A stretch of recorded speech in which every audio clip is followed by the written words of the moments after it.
Hello viewers, good morning. Welcome back to Tally Lopez Computer Training. So today we are going to discuss a small topic is what are the Tally Prime voucher keys? How we are using these voucher keys in Tally Prime and simply as usual flexible. Okay, let's move into the topic.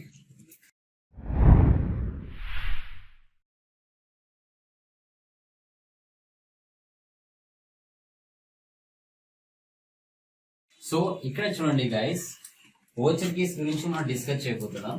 అదే విధంగా Tally prime లో కావచ్చు, Tally ఆర్కినల్ లో కావచ్చు, వీటిని key role maintain చేస్తుంది. టాలీలో ఈ voucher keys అనేది కీ రోల్ మెయింటైన్ చేస్తుంది. అవి ఏంటి అంటే ఫస్ట్ వన్ చూడండి, F2 అనే ఆప్షన్ ని మనం టాలీ ప్రైమ్ లో ఎందుకు యూజ్ చేస్తాము అంటే maximum to change voucher data. Okay, టాలీలో ఒక డేట్ ని మార్చడానికి F2 అనే ఆప్షన్ ని మనం ఎక్కువగా యూజ్ చేస్తాం, ఫంక్షన్ కీస్ ని. సో ఎందుకంటే ఒక బిజినెస్ అనేది స్టార్ట్ చేసిన తర్వాత కంపల్సరీగా మనకు ఒక మంత్ లో 30 డేస్ ఉండొచ్చు, యాజ్ యూజువల్ 28 డేస్ ఉండొచ్చు, 31 డేస్ కూడా ఉంటాయి. ప్రతి రోజు మనము ఎంట్రీస్ అనేది పోస్ట్ చేస్తూ ఉంటాం కాబట్టి మన బిజినెస్ లో ట్రాన్సాక్షన్ జరుగుతూ ఉంటాయి కాబట్టి అది పర్చేజ్ అయినా, సేల్ అయినా, యాజ్ యూజువల్ పేమెంట్ అయినా, ఎక్స్పెండ్ అయినా ఏదైనా జరుగుతుంది కాబట్టి ఫస్ట్ మనం ఏం చేయాలి, F2 డేట్ మార్చిన తర్వాతనే ఎంట్రీస్ అనేది మనం రికార్డ్ చేసుకోవాలి టాలీలో. ఓకేనా? సో అందుకోసం మనము F2 ని యూజ్ చేస్తాం. అది పీరియడ్ కోసం యూజ్ చేయొచ్చు, అదే విధంగా డేట్ మార్చుకోవడానికి కూడా యూజ్ చేస్తాం. పీరియడ్ అంటే ఫర్ ఎగ్జాంపుల్ ఒక ఫైనాన్స్ ఇయర్ మొత్తం డేటా చూడాలి అంటే మనం ఆల్ట్ F2 ఇచ్చేసి పీరియడ్ కూడా చూడడానికి ఛాన్స్ ఉంటుంది. ఓకేనా? నెక్స్ట్ F4 కాంట్రా అండి. ఇక్కడ డేట్ వస్తుంది, ఇక్కడ కాంట్రా. ఈ F4 కాంట్రాలో మనం ఏం యూజ్ చేస్తామంటే మన బిజినెస్ లో జరిగే ట్రాన్సాక్షన్స్ అంటే ఎలాంటివి అంటే మనము మన యొక్క బ్యాంకులో డిపాజిట్ చేసుకున్నా, యాజ్ యూజువల్ క్యాష్ ని విత్డ్రా చేసుకున్నా, మనకి 1 or 2 బ్యాంక్స్ ఉన్నప్పుడు SBI బ్యాంక్ నుంచి HDFC బ్యాంక్ మనం క్యాష్ అనేది ట్రాన్స్ఫర్ చేసుకున్నా, లేకుంటే సిండికేట్ బ్యాంక్ నుంచి కెనరా బ్యాంక్ ట్రాన్స్ఫర్ చేసుకున్నా, యాజ్ యూజువల్ గా క్యాష్ నుంచి పెట్టి క్యాష్ కు మార్చుకున్నా మనము కాంట్రా వోచర్ లో కీస్ ని మెన్షన్ చేయాల్సి వస్తుంది. ఓకేనా? ఇక్కడ మనకి మెయిన్ గా ఏంటంటే క్యాష్ విత్డ్రా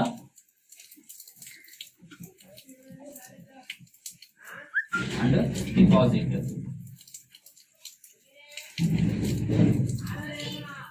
ఓకేనా? తర్వాత 1 బ్యాంక్ టు అనదర్ బ్యాంక్, తర్వాత క్యాష్ టు పెట్టి క్యాష్. ఇలా 4 ట్రాన్సాక్షన్స్ ని మనము కాంట్రాక్ట్ లో రికార్డ్ చేసుకోవడానికి ఛాన్స్ ఉంటుంది టాలీ ప్రైమ్ లో. ఓకేనా? నెక్స్ట్ వన్ F5 అంటే ఏంటి? వీటిని పేమెంట్ అంటారండి. ఈ పేమెంట్ అనేది మనము cash or cheque or DD paid. ఈ F5 అనే వోచర్ ని మనము టాలీ ప్రైమ్ లో ఎక్కువ ఎక్కడ యూజ్ చేస్తాము అంటే మన బిజినెస్ సెకండ్ పార్టీ వద్ద నుంచి ఏదైనా ఐటమ్స్ ని పర్చేజ్ చేసినప్పుడు ఆ సప్లయర్ కి మనం డబ్బు ఇవ్వాలి కదా కంపల్సరీగా. అలాంటప్పుడు మనము పేమెంట్ వోచర్ ని యూజ్ చేస్తాం. యాజ్ యూజువల్ మనము క్యాష్ అని ఇవ్వచ్చు, లేదంటే చెక్ ద్వారానే ఇస్తాము, లేదంటే డిడి అయినా వాళ్ళకు మనం పే చేస్తాము. ఎందుకంటే సప్లయర్స్ దగ్గర నుండి మన బిజినెస్ కొన్ని ఐటమ్స్ ని పర్చేజ్ చేసింది కాబట్టి. అదే విధంగా అవి కాకుండా F5 పేమెంట్ వోచర్ ఇంకా ఏమొస్తాయి అంటే డైరెక్ట్ ఎక్స్పెన్సెస్ వస్తాయి, ఇండైరెక్ట్ ఎక్స్పెన్సెస్ వస్తాయి. డైరెక్ట్ వచ్చేసి ఫ్యాక్టరీలో జరుగుతాయి, ఇండైరెక్ట్ వచ్చేసి ఆఫీస్ లో జరుగుతాయి. అవి కూడా మనకు F5 పేమెంట్ లో వోచర్ అనేది పోస్ట్ చేసుకోవాల్సి వస్తుంది. సో డైరెక్ట్ ఎక్స్పెన్సెస్ ఏం జరుగుతాయి అంటే ఫ్యాక్టరీలో వేజెస్ జరుగుతాయి, carriage inverse, power and fuel, godown transfer, godown rent, as well factory rent, transport charges, export duty, import duty, అలాంటి ఏ ఎక్స్పెన్సెస్ వచ్చినా కూడా మనం పేమెంట్ లోనే పోస్ట్ చేసుకోవాల్సి వస్తుంది. అదే విధంగా ఇండైరెక్ట్ ఎక్స్పెన్సెస్ కిందకి చూస్తే travelling expense, salaries, rent, depreciation, interest on capital, miscellaneous expenses, insurance premium, electricity bill, ఇలాంటివి ఏ వచ్చినా కూడా బిజినెస్ కి ఎక్స్పెన్స్ కాబట్టి మనం F5 పేమెంట్ వోచర్ లో మనం ఎంట్రీ పోస్ట్ చేసుకోవాల్సి వస్తుంది. ఓకేనా. నెక్స్ట్ వన్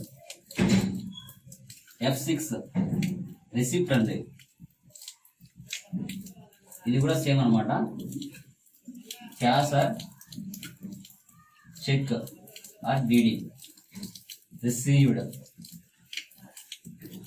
సో ఈ F6 అనేది ఏంటంటే అండి, మన బిజినెస్ సెకండ్ పార్ట్కి ఎవరికైనా ఐటమ్స్ సేల్ చేసినట్లయితే, అంటే ఎవరైతే మన బిజినెస్ దగ్గరికి వచ్చి ఏవైనా ఐటమ్స్ పర్చేజ్ చేసినప్పుడు ఆ కస్టమర్స్ అనేవాళ్ళు మనకు డబ్బు ఇవ్వడం జరుగుతుంది.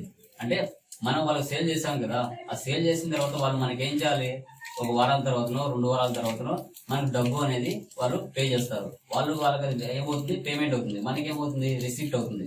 సో వాళ్ళు మనకు క్యాష్ కానీ చెక్ కానీ డీడీ కానీ ఇచ్చినప్పుడు అది మన బిజినెస్ కి ఇన్కమ్ అవుతుంది. సో అలాంటప్పుడు మనం F6 రిసిప్ట్ వోచర్ ని యూజ్ చేయాలి. ఓకే. తర్వాత ఇంకా దీంట్లో ఏమి వస్తాయంటే డైరెక్ట్ ఇన్కమ్స్, ఇండైరెక్ట్ ఇన్కమ్స్ ఏవి వచ్చినా కూడా మనం F6 లోనే వేసుకోవాలి. అంటే ఎలాంటివి వస్తాయి, rent received, interest on drawings, interest on investment, తర్వాత ఫైర్ ఇన్సూరెన్స్ క్లైమ్ రిసీవ్డ్, ఓకేనా, commission received, discount received, interest received, ఇలాంటివి చాలా రావడానికి ఛాన్స్ ఉంటుందండి F6 లో. అది గుర్తుపెట్టుకోవాలి. Next F7 journal. ఈ జర్నల్ ఏంటంటే నాన్ క్యాష్ ట్రాన్సాక్షన్.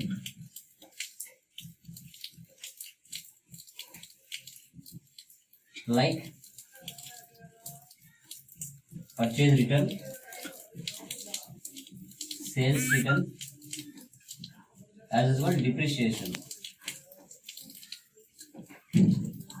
సో ఈ F7 లో జర్నల్ లో purchase return, sales return, depreciation, ఈ కీస్ అని ఏ వచ్చినా కూడా మనం F7 లో పోస్ట్ చేసుకోవాలండి. అంటే మనం చేసే ప్రాబ్లం ఏదైనా కానీ సర్వీస్ లో ఉంటే అది పర్చేజ్ రిటర్న్ వచ్చినా, సేల్స్ రిటర్న్ వచ్చినా, డిప్రిషియేషన్ వచ్చినా F7 లో పోస్ట్ చేసుకోవాలి.